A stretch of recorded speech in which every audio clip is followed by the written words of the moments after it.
제2과 일꾼이 부족하다. 마태복음 9장 35절부터 38절까지 예수님이 제자들을 데리고 가다가 기도를 얘기하면서 그런 얘기했어요. 추수할 것은 많되 일꾼이 없다. 그래서 너희들은 일꾼을 보내달라고 기도해라 그랬잖아요. 진짜 현장에 가보면 일꾼이 터무니없이 부족합니다.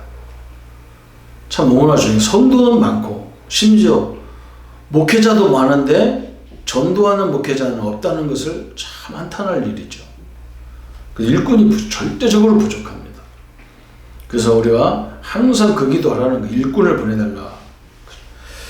예나 지금이나 일꾼이 적다. 신자도 많고 신학교도 많고 수양회도 많고 프로그램도 다양하다. 그러나 일꾼이 적다. 일꾼이 적은 데는 근본적으로 5가지 이유가 있는데, 첫 번째는 보니까 사단의 최대 공격이라. 마귀는 어떻게든지 예수님 안 만나면 좋아. 예수님 안 믿으면 좋아요. 절대 복음을 못 들으면 좋아요. 근데 할 수 없이 복음을 들었어. 그러면 이제 어떻게 해요? 이 복음을 못 누리게 하겠죠. 근데 이 사람이 복음을 누리고 있어. 그러면 그 누리는 걸 다른 사람한테 절대 말 못하게 하겠죠. 또 말을 했어. 그러면 이 사람이 절대 제자는 못 되게 하겠죠. 제자가 되면 큰일 나잖아요. 그래서 사단의 최대의 공격이 일꾼을 세우는 것을 가장 싫어하기 때문에 그래요. 사단이 교회 부흥과 세계 복음화의 전략적 요소를 공격하고 한다면 어디를 공격하겠느냐? 만일 전교인이 영적으로 갖춰지고 주의 뜻에 전폭적으로 헌신한다면 어떤 일이 벌어질 것인가? 사단은 너무너무 잘 알아요. 그 사단은 올바른 동기를 가진 잘 훈련된 병신도가 있다면 어떤 일이 일어날 것인가를 잘 알고 있다. 그러므로 최선을 다해서 다투도록 인도하고 제자 삼아야 하는 지상 명령과 거리가 멀 삶을 살게 하는 거예요. 이게 마귀의 특징이 이거예요. 그죠? 그냥 교회만 다녀. 그냥 절대 남한테 복음 전하는 제자는 되지 마라. 이게 마귀의 소원인 거예요. 이것을 대적하는 힘의 최대의 원천을 예수님께서 간단히 알려주셨는데 영적 싸움하라고 얘기하신 거예요. 그게 뭐예요? 이 기도하라는 거예요. 즉 기도하라는 거예요. 이것은 엄청난 모험을 걸고 벌리는 전 세계적인 싸움이다. 이에 맞서 완전 무장해야 된다. 에베소 6장 10절 18절처럼 전신갑주를 입고 그래서 내용을 잘 준비해 놓고 싸우라는 거예요. 세상적인 방법은 해결책이 되지 못한다. 일꾼을 성장시키는 일을 막는 사단과 최선을 다해서 사단과 최대 싸워야 될 이유가 있는 거예요. 그렇잖아요. 마귀는 일고와 똑같은 거예요. 한마디로 말하면 성도가 10,000명 있다. 그 눈 하나 깜짝 안 해요. 이거와 같은 거예요. 이 새끼 안 나는 양이 10,000마리가 있어. 새끼 못 나, 양이. 그 10,000마리가 있단 말이에요. 근데 한쪽에는 새끼 나는 양이 1마리가 있어. 그럼 나중에 누가 이겨요? 그죠? 이쪽이 1마리가 이기게 되는 거예요.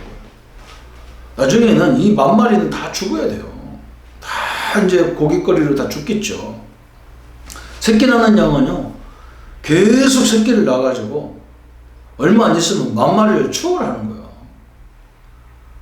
그게 전도한 사람 한 사람만 교회 안에 있으면 그거 끝난 거죠, 사실은. 근데 그게 없단 말이에요. 참 그런 사람 찾기가 힘들어요. 참 너무나 이 부분을 기도 많이 할 이유가 있는 거예요. 성도들의 진정한 관심, 또 성도들의 관심은 어디 있느냐? 감독되어지고 지휘자 되고 간부가 되는 데는 관심이 많고 위로받고 사랑받고 인정받는 데는 관심이 더 많이 있다.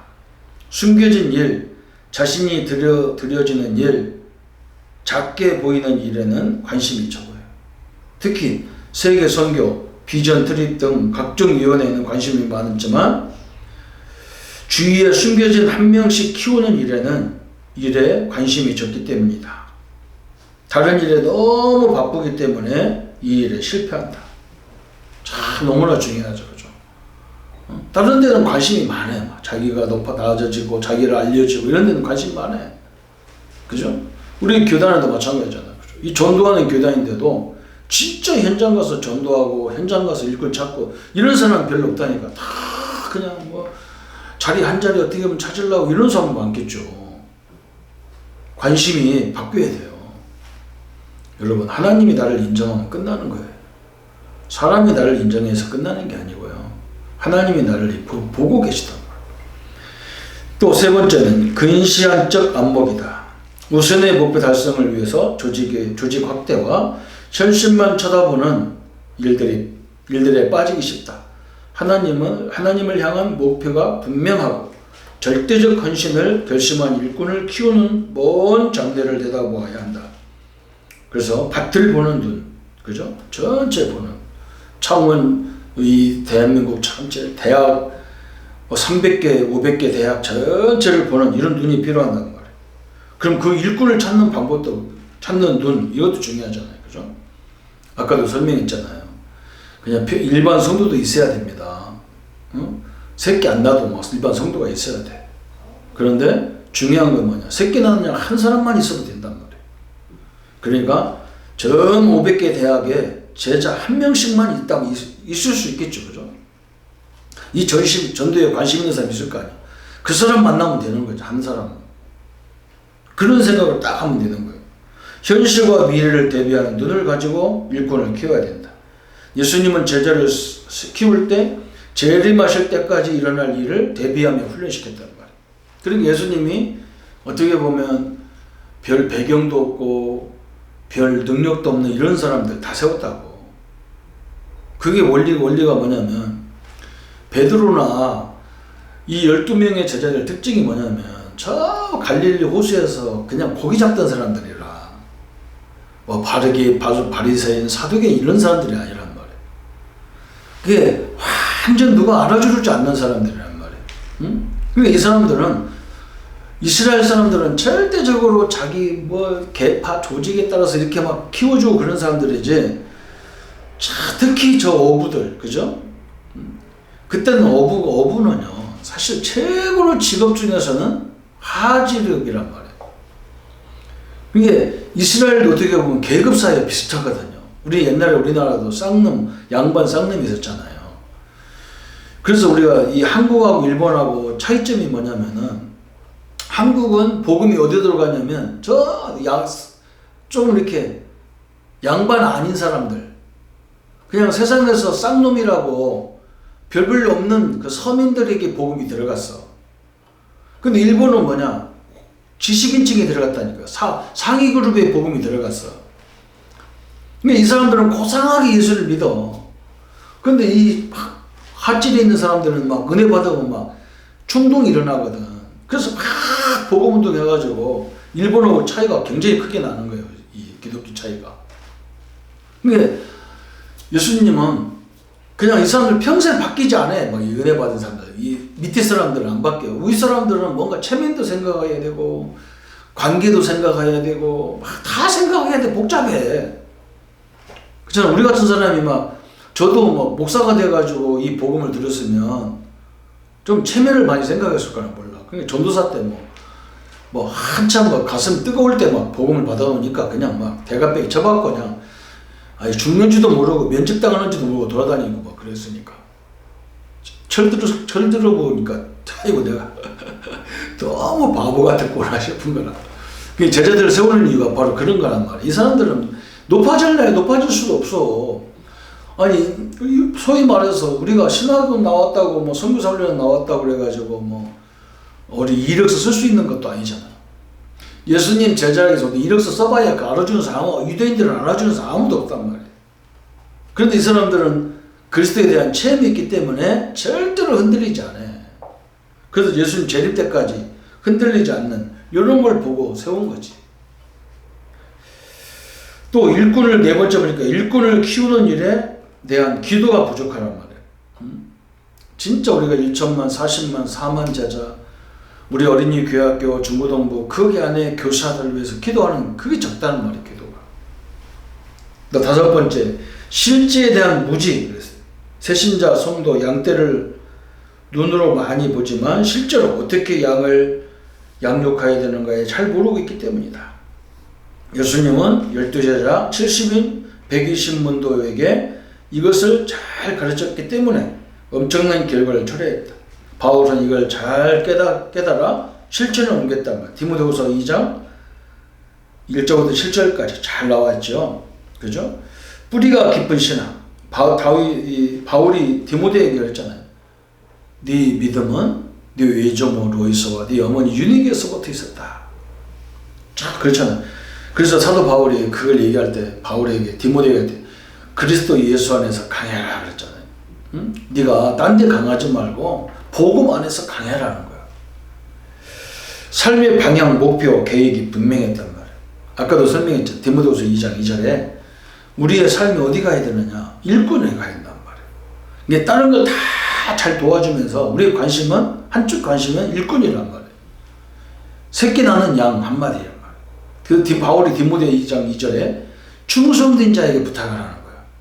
충성된 사람은 복음에 충성된 사람은 그런 가능성이 많기 때문에 그래요. 그래서 어떻게 만들었냐? 군사적으로 군사와 같이 선수와 같이 농부와 같이 훈련시키라는 거예요. 군사는 뭐냐? 절대적 헌신하죠. 군사는요, 군인은 우리의 명령의 절대 목적이잖아요.